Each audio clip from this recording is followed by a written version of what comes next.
Ranking FIFA Timnas Indonesia menuju se-ASEAN. Landau senyap Silvayo pantau kekuatan Irak. Menagih janji Ketum PSSI Erick Thohir.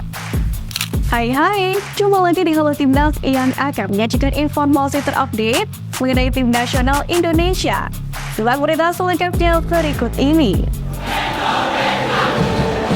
Skuad Garuda sudah melakoni dua pertandingan di FIFA Matchday Oktober 2023. Skuad Garuda sudah melakoni dua pertandingan di FIFA Matchday Oktober 2023 ini.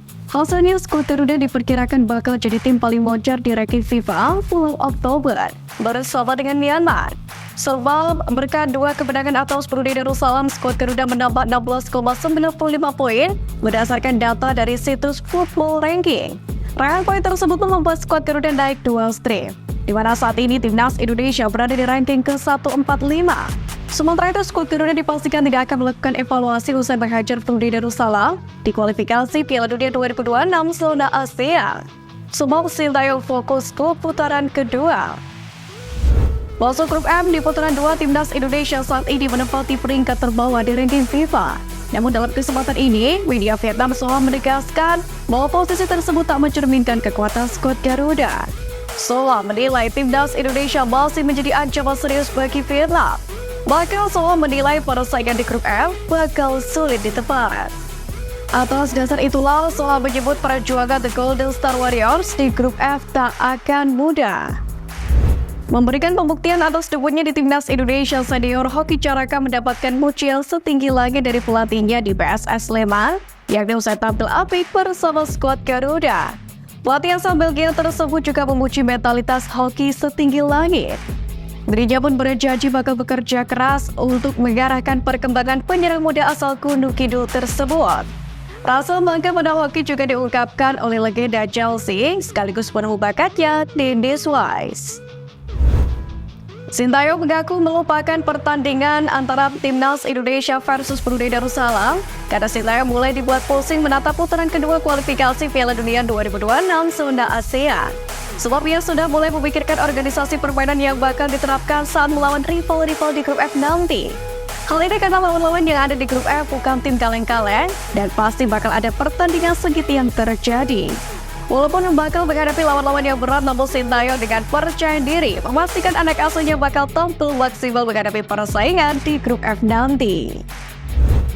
Selesai menjalani misi untuk lolos ke putaran kedua kualifikasi Piala Dunia 2026 zona Asia, asisten timnas Indonesia Nova Arianto pun berharap pemain skuad Garuda bisa jadi contoh selama di klubnya. Selain itu, ilmu-ilmu yang didapatkan di timnas harus mereka sebarkan dengan rekan timnya. Tujuannya adalah agar semua pemain di klub bisa mendapatkan ilmu dan pemain-pemain tersebut akan jadi masa depan timnas selanjutnya. Lebih dari itu, Nova menegaskan semua pemain timnas Indonesia harus menjaga performanya. Timnas Indonesia U17 bermain imbang 1-1 melawan klub lokal Jerman SV Meppen. Partai uji coba ini digelar di lapangan SV Hamsen, Meppen pada Selasa lalu. Skuad Garuda Asia bermain di bawah suhu 8 derajat Celcius. Meski begitu, Garuda Asia tetap bisa memberikan perlawanan. Sempat tertinggal lebih dulu, pemain diaspora yang baru merapat Amarehan Brike berhasil menjadi pahlawan untuk timnas Indonesia yang dengan mencetak gol pada menit ke-90. Dengan demikian, timnas Indonesia U17 pun menyisakan satu agenda uji coba lagi, yakni dalam rangkaian pemusatan latihan atau TC di Jerman ini. Berdasarkan rencana, timnas Indonesia akan melawan FC Seoul, yakni pada Jumat 20 Oktober. Setelah itu, Garuda Asia dipastikan akan kembali ke tanah air. Akhir-akhir ini, Vietnam seperti kehilangan mental bermainnya dengan mengalami 3 kekalahan besar atas Cina, Uzbekistan, dan Korea Selatan. Di balik hasil minor yang diterima Vietnam, kubu timnas Indonesia pun tentu patut berbahagia. Pasalnya, timnas Indonesia dan Vietnam bak jodoh yang akan bertemu pada 2 ajang prestisius mendatang. Skuad Garuda dan The Golden Star Warriors akan saling bentrok di Piala Asia 2023 dan juga kualifikasi Piala Dunia 2026. Di ajang Piala Asia 2023 ini, Indonesia dan Vietnam berada di grup D. Sementara di kualifikasi Piala Dunia zona Asia, keduanya bergabung ke dalam grup F. Timnas Indonesia sendiri akan menjemput Vietnam terlebih dahulu pada pertandingan perdana grup F. Oleh sebab itu, tim asuhan Sintayong harus memanfaatkan dengan baik kondisi yang dialami oleh besutan Philippe Troussier. yakni untuk mengungguli sang rival abadi di dua ajang prestisius tersebut. Beda nasib dengan timnas Indonesia yang mengalami kenaikan posisi di ranking FIFA, media Malaysia bahkan bola soroti ranking FIFA timnas Malaysia yang melorot tajam di Oktober 2023 ini, yakni setelah dilumat Tajikistan. Hasil itu membuat timnas Malaysia harus turun di peringkat di ranking FIFA. Meski mendapatkan tambahan 1,82 poin di ranking FIFA, namun Harimau Malaya harus terjun bebas 3 peringkat dari posisi 134 ke 137 dunia. Bahkan bola pun berharap timnas Malaysia menambah poin sehingga memperbaiki peringkat lagi pada November ini. Pasalnya, Harimau Malaya akan berlaga di putaran kedua kualifikasi Piala Dunia 2026, yakni dengan melawan Kyrgyzstan dan juga Taiwan. Sintayong memimpin timnas Indonesia menang 6-0 atas Brunei Darussalam di Stadion Hassanal Bolkiah pada Selasa lalu. Rupanya di saat bersamaan secara diam-diam, Coach Shin ternyata juga mengirimkan tim analisisnya ke laga Yordania versus Irak. Hal ini terlihat dari Instagram Iraqi Football Gallery yang mengunggah staf analis timnas Indonesia Ferry Potriadi yang mana sedang memantau jalannya laga. Ferry tertangkap kamera memantau laga dengan menggunakan kamera di tangannya. Pada pertandingan ini, Irak mendapatkan skor identik yakni 2-2. Irak sendiri akan menjadi lawan terberat timnas Indonesia di putaran kedua nanti. Pengamat sepak bola nasional Akmal Marhali menilai mentalitas pemain timnas Indonesia masih harus ditingkatkan lagi, yang guna menatap putaran kedua kualifikasi Piala Dunia 2026. Hal ini penting dilakukan karena timnas Indonesia akan menghadapi lawan yang lebih kuat di putaran kedua seperti Irak dan Vietnam. Untuk itu, selain menyiapkan fisik dan taktik, Akmal Marhali mengatakan bahwasanya pelatih timnas Indonesia Sintayong harus memoles mental timnya.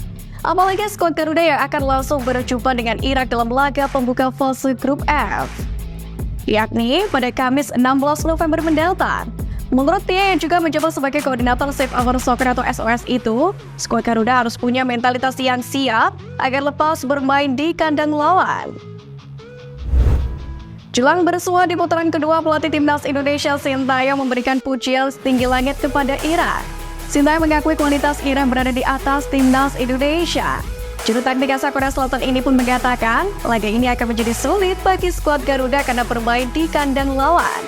Meski demikian, skuad Garuda tidak mau menyerah begitu saja. Sintayong sendiri masih mempunyai banyak waktu untuk mempersiapkan tim dengan baik. Coach Shin pun berharap anak-anak asuhnya tetap tampil gahar dalam pertandingan nanti, di mana tim Merah Putih dilarang kalah mental melawan Irak. Nama Erick Thohir menguat sebagai calon wakil presiden di Pilpres 2024 nanti. Jika benar, apakah Erick Thohir akan melepas jabatannya sebagai ketum PSSI? Sejatinya jika berujuk pada statuta PSSI tidak diatur perihal rangkap jabatan ketum PSSI. Dalam perihal ketum di statuta PSSI tidak terdapat pasal yang mengharuskan ketum mundur jika memiliki jabatan politik. Di pasal 39 nomor 6 status PSSI hanya disebutkan bahwa ketum PSSI bisa memberikan tugas yang mewenangnya kepada wakil ketum jika ia berhalangan. Statuta FIFA sendiri juga tidak mengatur perihal tersebut. Di sisi lain, beberapa waktu yang lalu, Erick Thohir sempat menegaskan bahwa ia tidak akan maju dalam kontestasi Pilpres 2024, yakni demi perbaikan PSSI. Karena menurut Erick Thohir, PSSI tidak boleh bersinggungan dengan politik. Sosok yang juga menjabat sebagai Menteri BUMN itu menegaskan masa baktinya di PSSI sampai tahun 2027. Namun jika kabar itu benar, tentu hal ini bertentangan dengan janji-janji Erick Thohir sebelumnya. Jika ia tidak akan maju ke panggung politik karena baru saja menjabat di PSSI.